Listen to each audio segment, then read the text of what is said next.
মিলিজুলি যুৱ সংঘ আৰু যুৱ মৰ্চাৰ সৌজন্য যি চাফাই অভিযান আৰু বৃক্ষৰোপণ ইয়াত ব্যৱস্থা কৰিছে, তাত আমাৰ পঞ্চায়তৰ বা আমাৰ হস্পিটেলৰ ডক্টৰ টিম বা ইয়াৰ সমাজ সেৱকসকলে সহযোগ কৰিছে, ৰাইজে সহযোগ কৰিছে। খুবেই প্ৰশংসনীয় কথা এইটো হৈছে যে ইয়াত এটা সুন্দৰ পৰিৱেশ হৈছে, যিটো সামূহিক কাম কৰাৰ প্ৰতি মানুহৰ যে আগ্ৰহ, আজি সহযোগিতাই সেইটোৱে প্ৰতিফলন হৈছে।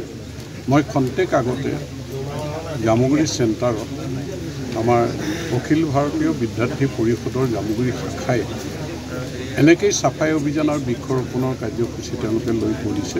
200ৰ ওপৰ ল'ৰা ছোৱালীয়ে সহযোগিতা কৰিছে। যে খুব ভাল পৰিৱেশ এটা আমাৰ এই অঞ্চলত, জামুগুৰি অঞ্চলত চলি আছে।